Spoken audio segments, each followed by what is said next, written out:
Hello students, आज हम discuss करेंगे स्पेक्ट्रा ऑफ मॉलिक्यूल्स में स्पेक्ट्रम ऑफ 1,1 डाइब्रोमो इथेन। तो 1,1 डाइब्रोमो इथेन का स्ट्रक्चर ये है CHBr2 एंड CH3। तो इसमें क्या है आप देख सकते हैं, इसमें 2 टाइप्स ऑफ प्रोटॉन हैं। तो इसमें जो है आपके 2 सिग्नल आएंगे NMR में, और केमिकल शिफ्ट किस प्रोटॉन की जो ज़्यादा होगी और किस प्रोटॉन की कम होगी।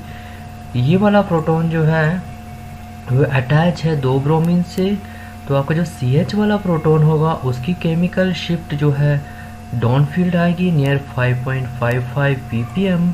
और आपका जो CH3 वाला प्रोटॉन है, क्योंकि वो इलेक्ट्रोनेगेटिव एटम ब्रोमीन से बहुत 1 बॉन्ड से दूर है, तो उसकी जो आपकी आ रही है वो आ रही है 2.52 ppm। उसके बाद हम डिस्कस करेंगे स्प्लिटिंग। तो स्प्लिटिंग कैसे होगी, CH के लिए जो स्प्लिटिंग आएगी कि उसके नेबर में जो है 3 प्रोटॉन है, तो CH किस में स्प्लिट होगा, वो होगा क्वार्टेट में 3+1। और CH3 के स्प्लिटिंग कैसे होगी, क्योंकि उसके नेबर में 1 प्रोटॉन है, तो CH3 किस में स्प्लिट होगा, जो सिग्नल आएगा वो आएगा डबलेट। और CH के केस में सिग्नल के आपका स्प्लिटिंग क्या आएगी, वो आएगी क्वार्टेट। और जो उनमें जो J वैल्यू रहेगी वो दोनों में 7 हर्ट्ज रहेगी। तो ये है 1H NMR spectrum of 1,1 dibromo ethane. Next है 1H NMR spectrum of 1,1,2 tribromo ethane. तो इसमें आप देख सकते हैं, इसमें एक ब्रोमीन और अटैच है, पहली पोजीशन है। दूसरी है पहले पोजीशन पे 2 ब्रोमीन है 1,1, फिर उसके बाद दूसरे पोजीशन में 2- ट्राइब्रोमो इथेन।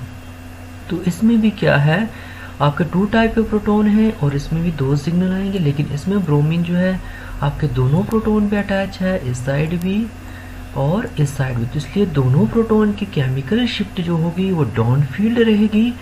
तो आपकी जो CH प्रोटॉन के लिए जो केमिकल शिफ्ट रहेगी वो 5.79 ppm रहेगी, और CH2 प्रोटॉन के लिए जो केमिकल शिफ्ट रहेगी वो 4.26 ppm रहेगी।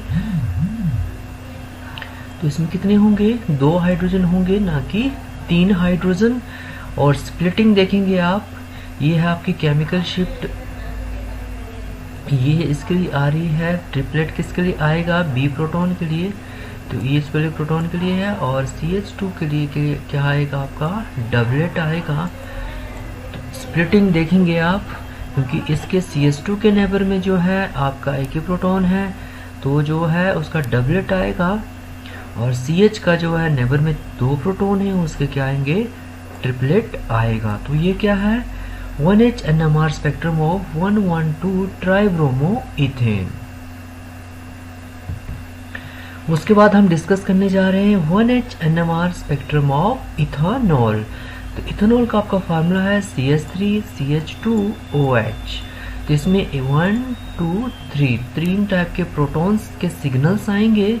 इट्स सोने स्पेक्ट्रम में शो 2 टाइप्स ऑफ सिग्नल, लेकिन जो एक प्रोटॉन जो OH में है वो भी क्या होगा, सिग्नल जनरेट करेगा NMR में। तो एक तो आपका सिग्नल आएगा 1.103 प्रोटॉन का, और एक क्वार्टेट आएगा 3.572 प्रोटॉन का, और सिंगलेट आएगा 1 प्रोटॉन है इन OH। इस कैसे होगा, तो इस तरह से आपका जो CH3 CH2OH। अब इसमें आप देखेंगे केमिकल शिफ्ट, पहले आपके प्रोटॉन है कि ये वाला 1 प्रोटॉन है, 2 प्रोटॉन है, और इसको भी हम तीसरा प्रोटॉन मानते हैं। तो इसमें 3 टाइप के सिग्नल आएंगे। उसके बाद देखेंगे यहाँ की केमिकल शिफ्ट कहाँ पे आ रही है, तो ये CH3 है, ये CH2 है, और ये OH है। क्योंकि CH2 के जो प्रोटॉन हैं वो जो हैं ऑक्सीजन के करीब हैं, और ऑक्सीजन क्या है, हाईली इलेक्ट्रोनेगेटिव एटम होने की वजह से ऑक्सीजन के पास जो प्रोटॉन होंगे वो वाले प्रोटॉन क्या जाएंगे, उनकी केमिकल शिफ्ट कहाँ जाएगी, डाउन फील्ड रहेगी। मीन्स जो आपका ये वाला CH2 है, इसकी केमिकल शिफ्ट कहाँ रहेगी, डाउन फील्ड। तो ये वाला जो सिग्नल आ रहा है आपका, इस प्रोटॉन के लिए एट ये जो आ रहे हैं यहाँ पे जो बी वाला प्रोटॉन है वो ये है, इसका क्या आ रहा है, बी वाला प्रोटॉन के लिए क्या आ रहा है आपका क्वार्टेट। तो बी वाला प्रोटॉन की आपकी जो केमिकल शिफ्ट होगी नियर कहाँ आएंगी 3.57। आपका जो ए वाले प्रोटॉन होंगे जो CH3 है, क्योंकि ये ऑक्सीजन से दूर हैं, और ये क्या होंगे क्योंकि आपस इसके पास में 2 प्रोटॉन हैं, इसका क्या आएगा ट्रिपलेट आएगा एट 1.10। तो 3 हाइड्रोजन का आपका ट्रिपलेट आएगा, 3 हाइड्रोजन का 2 हाइड्रोजन का आपका क्वार्टेट आएगा। और जो OH है वो काफ़ी दूर है, और हाइड्रोक्सी और एमाइड के जो हाइड्रोजन होती हैं उनकी जो केमिकल शिफ्ट होती है वो NMR में 0 to 5 ppm 0 to 5.5 ppm यहाँ तक जा सकती है। तो आपका जो ऑक्सीजन के साथ जो प्रोटॉन होगा उसका जो सिग्नल आएगा वो NMR में इस तरह से जो सिग्नल आएगा NMR में वो कहाँ रहेगा 5.30 पे आएगा। वो सिंगलेट टाइप होगा, ये ना कि ये ट्रिपलेट टाइप होगा, ये इस तरह से नहीं हो सकता है। तो इस तरह से एक सिंगलेट टाइप सिग्नल आएगा, वो किसके लिए होगा OH प्रोटॉन के लिए एट 5.53 ppm। तो आपके जो इथेनॉल है इसमें क्या है 2 टाइप के हाइड्रोजन है, लेकिन एक टाइप का हाइड्रोजन आपका ऑक्सीजन OH वाला हाइड्रोजन है, तो इसमें 3 सिग्नल आएंगे। CH2 का सिग्नल आएगा 3.57 क्योंकि इसके नेबर में 3 प्रोटॉन है, तो इसका क्वार्टेट आएगा। CH3 का सिग्नल जो है 1.10 पे आएगा क्योंकि इसके नेबर में 2 प्रोटॉन है, तो इसका ट्रिपलेट स्प्लिटिंग आएगी। और CH3 के केमिकल शिफ्ट 1.10 पे इसलिए आ रही है क्योंकि ऑक्सीजन से काफ़ी दूर है। ऑक्सीजन OH का जो प्रोटॉन है उसका सिग्नल जो है NMR में 0 to 5.50 ppm तक रहती है, तो इसमें 5.30 पे आपका एक क्या आएगा सिंगलेट आएगा, ना कि ट्रिपलेट। तो ये क्या है NMR spectrum of ethanol. Next है आपका aromatic compound NMR spectrum of टॉलिन। तो टॉलिन में आपने देखना है कितने टाइप का हाइड्रोजन होंगे, एक तो ये है और ये वाले जो हाइड्रोजन होंगे ये वाले हैं और ये क्या होंगे, जो आपके जो 5 हाइड्रोजन आ रहे हैं इनका जो है एक ही सिग्नल आएगा 7.515 ppm पे 5 हाइड्रोजन का, और जो सिंगलेट आएगा CH3 का जो सिग्नल आएगा एट 2.34 और 3 हाइड्रोजन का। तो इसमें कितने टाइप के हैं, टॉलिन में आपके 2 टाइप के सिग्नल आएंगे। तो टॉलिन में आप देख सकते हैं ये वाले जो प्रोटॉन है HB प्रोटॉन HB लिखे, तो मीन्स ये एक ही तरह के प्रोटॉन हैं और इनका सिग्नल कहाँ आएगा 7.15 ppm पे। तो यहाँ पे आप देख सकते हैं इस तरह से एक मल्टीप्लेट सिग्नल आएगा क्योंकि सारे जो है एक ही जगह आ रहे हैं, तो आपका सिग्नल क्या होगा मल्टीप्लेट टाइप होगा। और आपका सिंगलेट आएगा किसके लिए CH3 के लिए, क्योंकि इसके साथ में क्या है क्वाटरनरी कार्बन है, और क्वाटरनरी कार्बन से होने से ये जो CH3 जो स्प्लिट नहीं करेगा, और साथ में एरोमेटिक सिस्टम होने की वजह से इसकी जो केमिकल शिफ्ट जो एलिफेटिक में 1 ppm के करीब जो आ रही थी वो 2.34 ppm तक चली जाएगी। तो आपके टॉलिन में 2 सिग्नल आएंगे, एरोमेटिक सिस्टम का एक सिग्नल होगा 7.15 पे मल्टीप्लेट, CH3 का सिंगलेट आएगा एट 2.34 ppm। उसके बाद नेक्स्ट आपका है एसिटल्डिहाइड। तो एसिटल्डिहाइड ये वाला स्ट्रक्चर है एसिटल्डिहाइड का, इसमें भी 2 टाइप का प्रोटॉन है, ये 2 टाइप के प्रोटॉन है, मीन्स 2 सिग्नल आएंगे NMR में। लेकिन इसमें क्या होगा आपका जो है ये वाला प्रोटॉन जो है ये जो H आ रहा है C double bond O carbonyl group की वजह से, जिसमें मैग्नेटिक एनाइसोट्रोपी और जो डबल बॉन्ड का इफेक्ट पड़ेगा, जो पाई बॉन्ड का इफेक्ट पड़ेगा इस पे, इस प्रोटॉन पे।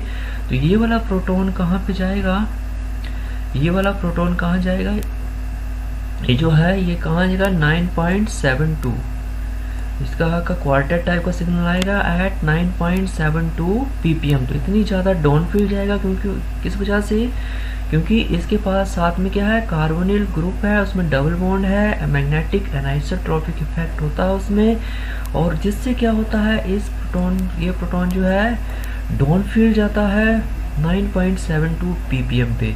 दूसरा वाला आपका CH3 क्या है, CH3 के बगल में एक प्रोटॉन है, CH3 किसमें स्प्लिट करेगा, इसमें डबलेट में स्प्लिट करेगा और इसका सिग्नल आएगा 2.20 ppm पे।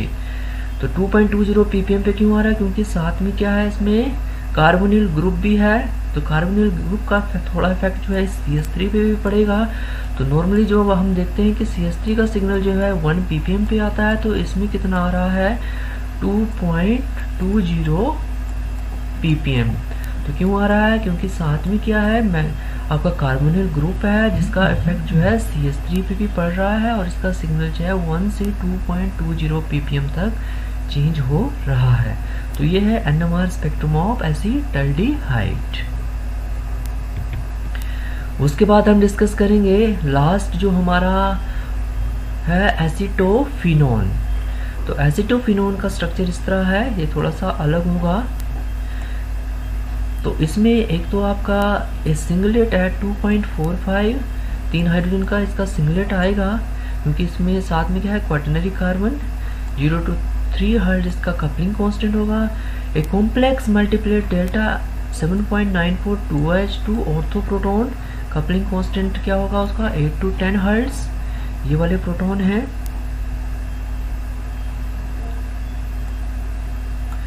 उसके बाद एक कॉम्प्लेक्स मल्टीप्लेट 7.5 to 7.63 प्रोटॉन, ये जो प्रोटॉन है